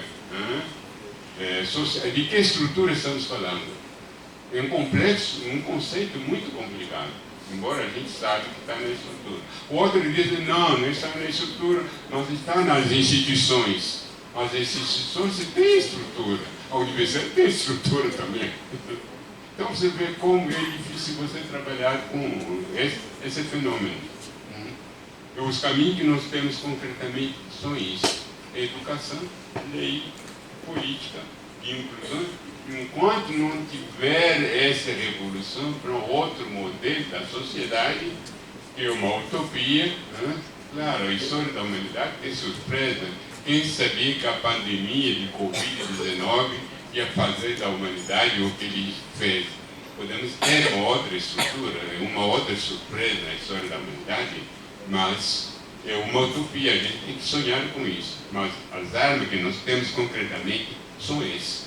Eu não vejo outra. Vão acabar com o racismo. Os americanos elegeram um presidente negro, tem senador negro, já tem uma burguesia negra nos Estados Unidos, né? Classe média significativa, mas o racismo está lá, está nos Estados Unidos. África do Sul lutou contra o apartheid, né? Mas a África do Sul é um país capitalista.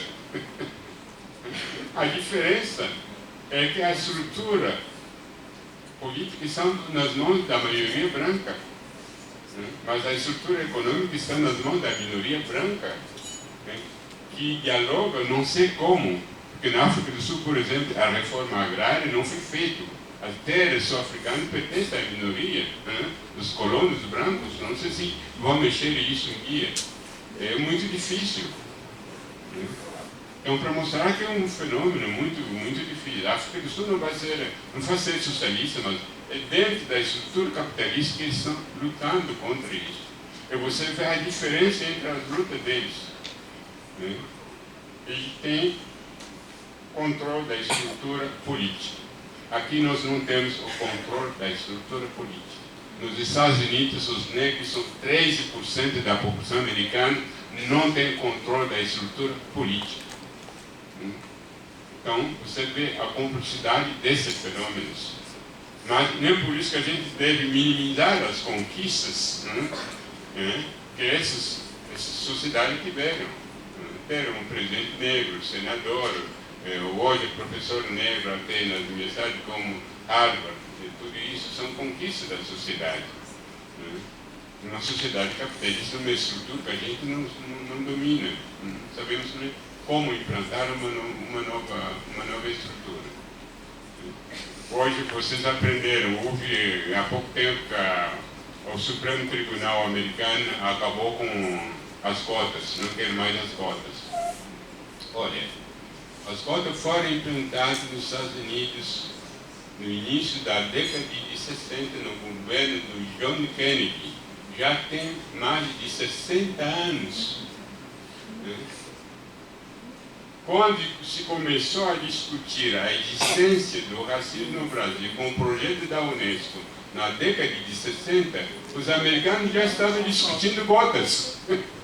O Brasil sempre o último. Foi o último a abolir a escravidão. Né?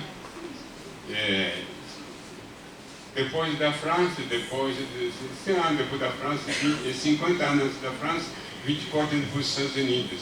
Foi o último a ter uma lei contra o racismo, que não existia, porque de acordo com a democracia racial, não podia ter lei antirracista no Brasil.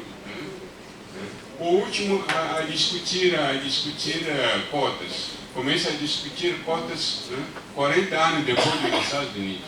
Sempre o último Agora estão dizendo que 10 anos, você resolve o problema, um abismo de 40 anos com 20 anos de cotas? Isso é um milagre. Não é possível. E as pessoas acreditam nisso. Vamos transformar essas cotas em cotas sociais. Cota para... Os problemas da sociedade, seja do homem e da mulher, são problemas sociais. Não são problemas individuais. Mas o social é complexo. Tem que ser atacado em sua complexidade.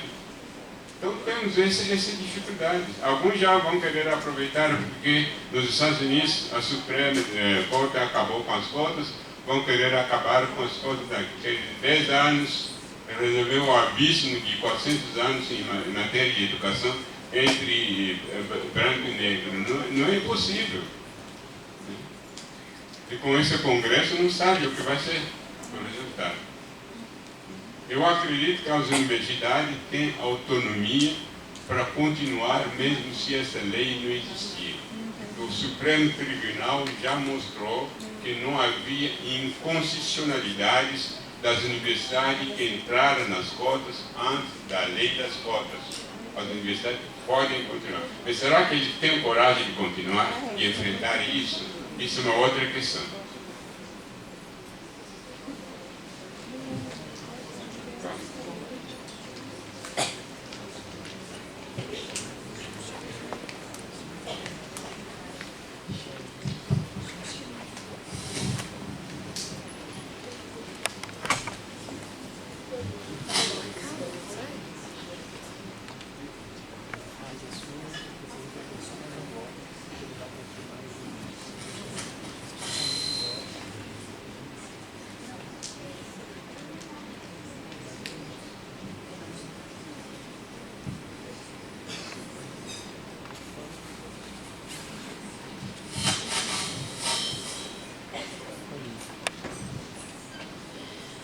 Boa noite a todos, todas, todes. Sou Jane Reis e vou ser breve aqui para aproveitar o meu momento.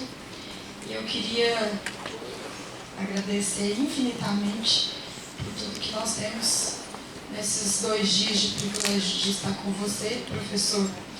E a minha questão é o seguinte: ao longo dos últimos anos, a lei de cotas tem realizado dentro das universidades federais, institutos federais, colégios de aplicação, um importante e histórico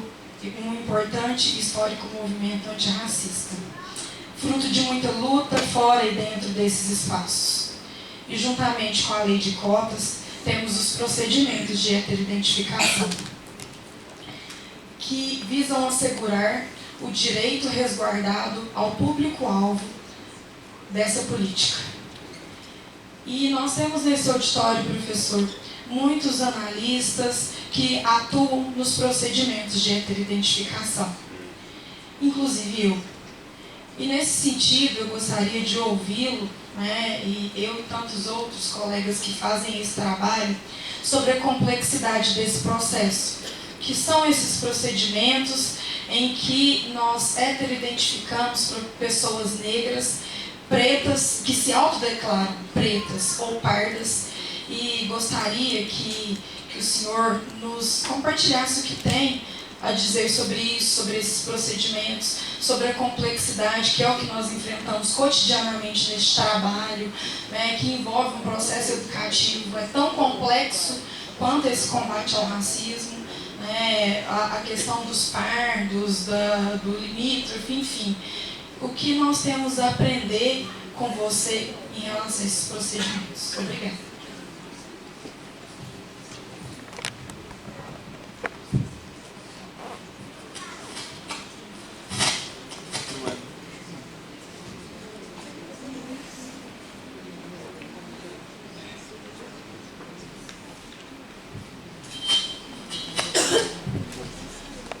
Boa noite, eu sou Ana Vitória, eu sou estudante aqui da UFO e gostaria de perguntar para o senhor, na perspectiva do senhor, como que as tecnologias elas podem ser uma ferramenta aliada à educação antirracista?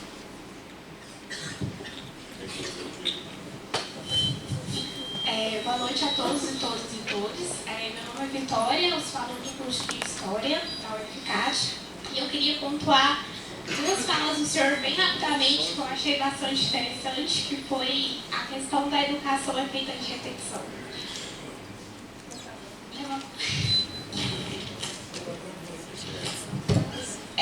Eu acho que, mesmo falando... Pode repetir. Meu nome é Vitória, sou aluna do curso de História da Universidade Federal de Catalão, estou no 7º período.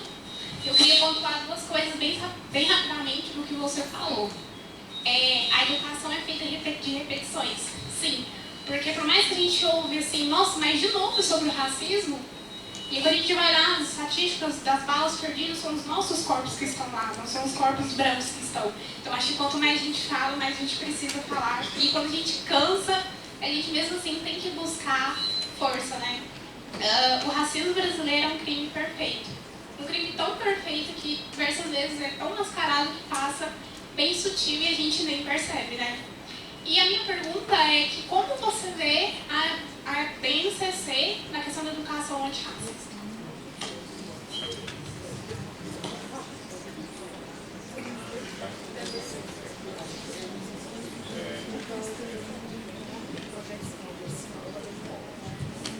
Pessoal, como a gente está com o tempo chegando no nosso limite, esse foi o último bloco de perguntas, depois no final a gente pode interagir um pouco mais com o professor Campanelli, mas a gente vai encerrar aqui esse momento de interação com o público para a gente ir caminhando para o final, porque o professor precisa descansar também.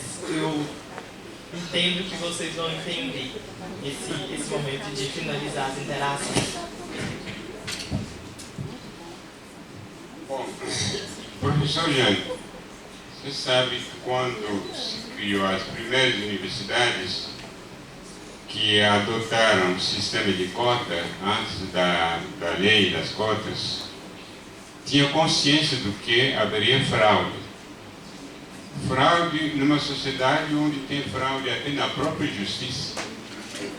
Como você podia imaginar que não podia ter fraude, né, dos alunos brancos?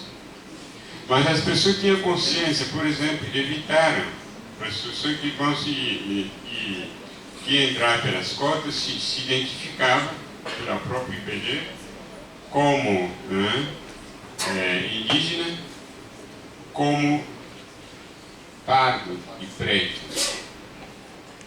Se evitou alguns conceitos, como o conceito de afrodescendência,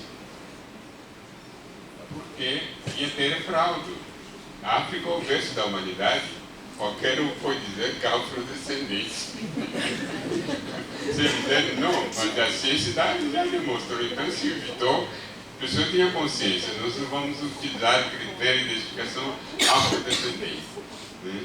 Vamos utilizar negro, mas negro é um conceito político, vai ser preto e pardo. Era esse critério que as pessoas utilizavam com autoidentificação. Mas logo as fraudes surgiram. Numa das primeiras universidades federais, a UNB, você conhece a história de jovens mestiços. Um entrou, o outro, a comissão de controle, fechou a porta, achando que ele era um branco. Ele disse, não, eu sou mestiço, olha, meu irmão entrou. Não havia como, né, o direito dele, porque mestiços, um pode ser mais claro, pode ter uma aparência branca, outro pode ser um mestiço indispensável, né? Então, isso acontece, a lei da genética. Então, precisava desse julgamento para dizer, olha, ele também é mestiço, olha, o irmão, ele estudou numa escola pública, né? Pode entrar na universidade pelas cotas. Mas tem situações em que não dava, né, para você identificar que as pessoas começaram a fraudar, né? Pessoas que é branco se apresentando como pardo. Pessoa pardo que se apresenta como o pardo mais claro se apresenta como preto. Então precisava de uma comissão para evitar as fraudes. E essas comissões foram desclassificadas para as pessoas que estavam, intelectuais, que estavam contra cotas. Alguns chamaram essa comissão de tribunais raciais. Você imagina tribunais raciais de Nuremberg? Você compara uma comissão de meia dúzia de pessoas composta de branco, negro, é um tribunal racial. Né? Sempre acusam, sempre encontram uma palavra para acusar. Fui nesse contexto que chegou à conclusão que precisava que a autodeclaração não era suficiente. Precisava de outro, uma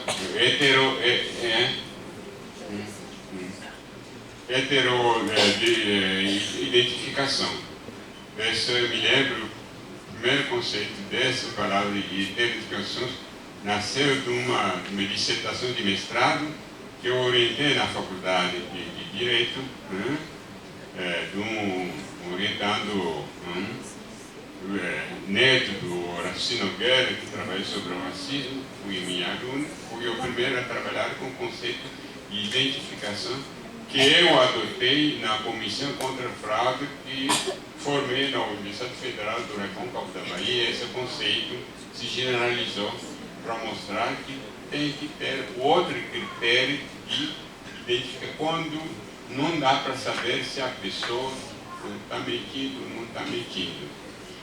E tem que ver através de testemunhos da história da vida. Essa pessoa tem que mostrar se ele tem aparência branca. Ele tem que demonstrar, né? Porque ele está se declarando pardo. Se chegar à conclusão de que essa pessoa, apesar de suas aparências brancas, está se declarando pardo, está comprovado, olha o avô dele, aquele lá, é neto do professor Cabenguele, né? Olha como ele virou. Mas, que além do mais, ele estudou. A mestiçagem faz parte da história da humanidade, a pureza é um mito. Né? Ele estudou numa escola pública, o salário mínimo dos pais é um salário mínimo. Ele pode entrar, se tem essa prova, essa pessoa, mesmo se essa pessoa nunca se identificou como negro, do meu ponto de vista, é um direito que ele tem. Está comprovado que é pardo, apesar da aparência de branco, que o salário mínimo dos pais, de acordo com a lei, né, são escolas públicas, é um salário mínimo mês. Mesmo se essa pessoa nunca se assumir, para mim, ele tem o direito de entrar. Um oportunista, mas ele tem direito, não vai impedir. Mas se não comprovar que essas pessoas, né, de aparência brancas, tem alguma coisa, através da documentação, né, de testemunha, porque já houve alguém que disse que tem pessoa que usava produtos para se tornar moreno, duas coisas, que passava produtos no cabelo, para o cabelo crespo. Mas se a pessoa não comprovar, então não entra. Vou chamar isso de tribunal racial, ele se qualifica em tudo, não? E para mim, o controle de heteroidentificação tem de continuar. Porque as fraudes sempre existirão, sempre vão existir. E quando tem prova, tem que analisar e chegar à conclusão que o cara não tem nenhuma prova para mostrar que tem um ascendente, um avô, preto ou preta, que ele estudou na escola pública. Não entra mesmo. Não entra. Pode ir para a justiça, mas não entra. É a decisão da comissão porque não comprovou. Então essas comissões, para mim, têm de continuar enquanto a gente estiver política de cotas. Os outros chamam isso de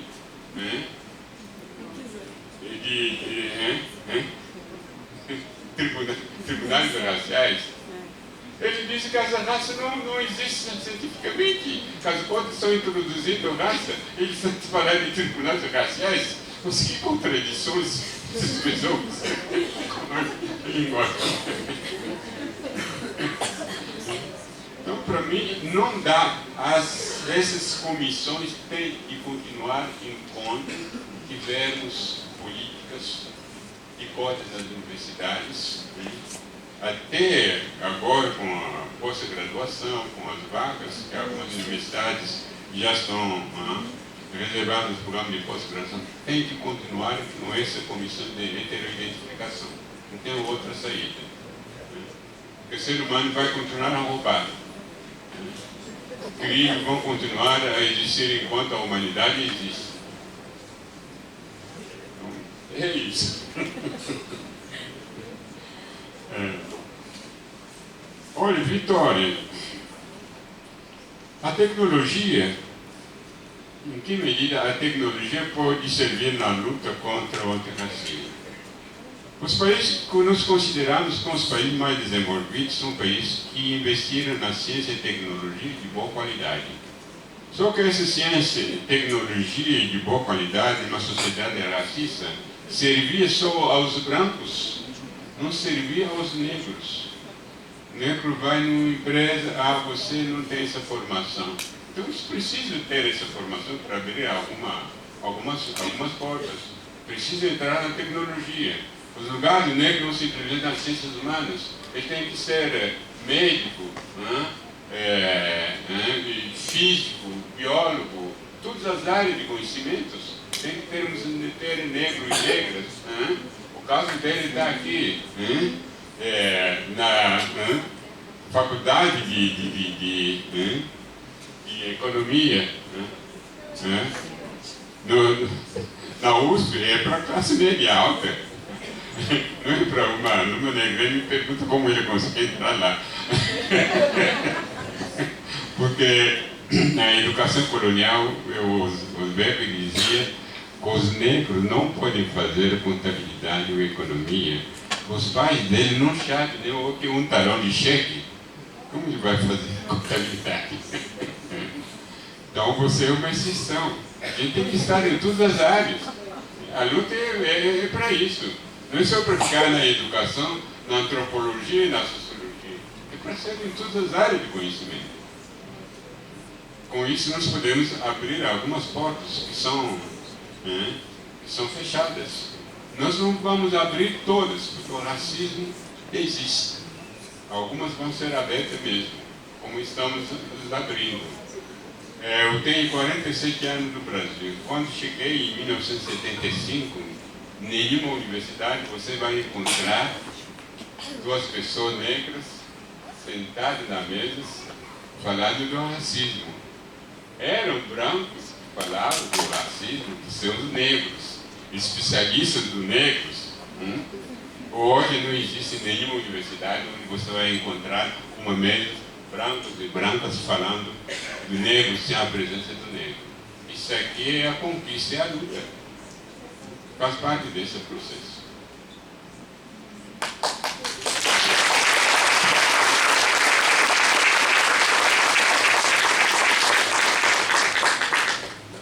Crime,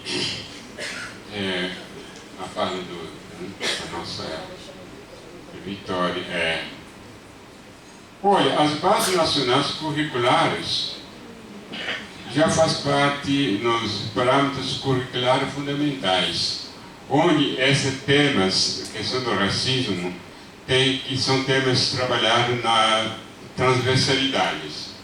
Você pega a história, você vai encontrar na história onde fica o negro na história. Você pega a matemáticas, a Cris trabalha com etnomatemáticas. Tem que mostrar que os negros também conheciam a matemática, não simplesmente uma invenção europeia. Já foi demonstrado que os jogos de búzios, quando faz de centro, faz aquele jogo, é o cálculo binário, ele está fazendo matemática. Uma tese defendida na USP, que eu estava naquele banco com pessoas de matemática, engenheiros, mostrou que a matemática, o sistema, então tem que mostrar que a matemática não é simplesmente uma invenção europeia, mostrar a filosofia não só grega e romana, mostrar que os outros povos também tinham pensamentos filosóficos, a visão do mundo. Então, a questão dos bases curriculares passa pelo que nós chamamos de transversalidade, né? Onde você sabe como encaixar, né, essas temáticas que tem a ver com a diversidade. Me lembro ontem, na defesa da tese da lei, nós falamos sobre isso, né? Então, não é mas o que é difícil quando você pega as bases curriculares de várias escolas, você não encontra isso. Vocês perguntam, mas onde estão? E isso é o problema. Estão dizendo que eu trabalhado com a lei desde 1960, olha, as bases na sociedade curricular não tem nada. Tem que incluir isso nas bases curriculares nacionais, para mostrar que estão trabalhando sobre essa questão.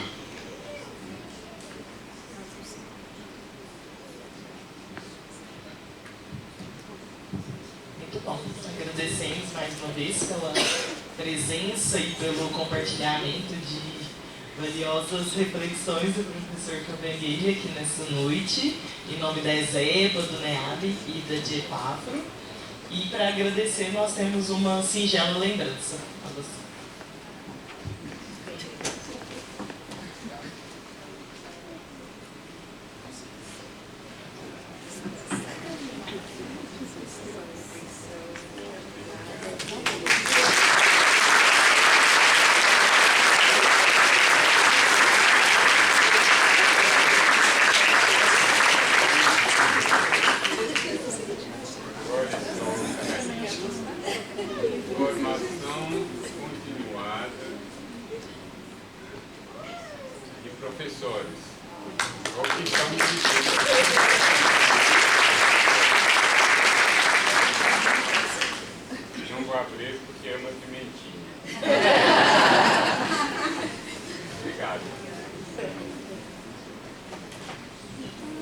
Pessoal, nós agradecemos a presença de todas as pessoas que estão aqui.